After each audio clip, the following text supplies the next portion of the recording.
not quite big enough to be considered a medium-sized dog either. His name was Sammy.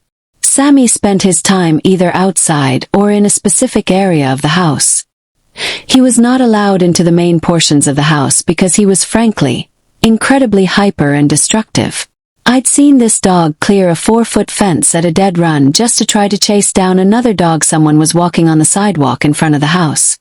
Everything was at risk of being chewed or broken if Sammy got to it, and with 4 people living in the house there was a lot of things he'd have a field day shredding if he got out.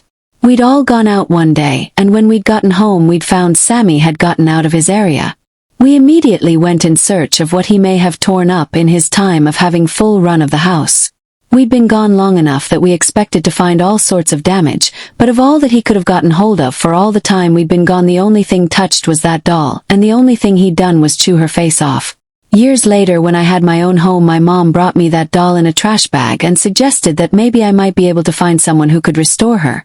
I never confirmed or denied which I might do while she was there, but as soon as she left I took that bag straight outside and dropped it in the trash can. Let her do her haunting in the landfill. If even Sammy saw her scowl as evil and instinctually ate her face, then I was certainly going to follow my own instinct and rid the world of her continued existence. R.I.P. Ms. Creepy. This is not my story but the story of a close family friend. Her name was Leanne. At the time she was 32, single, and had just bought a nice 2-story house in Colorado.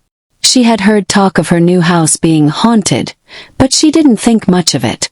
She was in a new town, had a new job, and was finally free of her musty old apartment. Nothing was going to discourage her. Her new house was on a bit of a hill, allowing it to overlook the smattering of houses spread across the valley.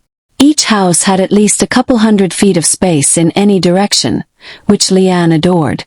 Having lived in an apartment most of her adult life, she appreciated the separation.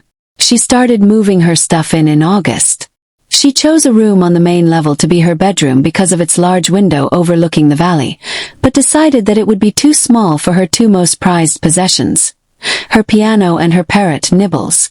She chose to set the piano up in the basement, against a wall, and put her parrot's cage and jungle gym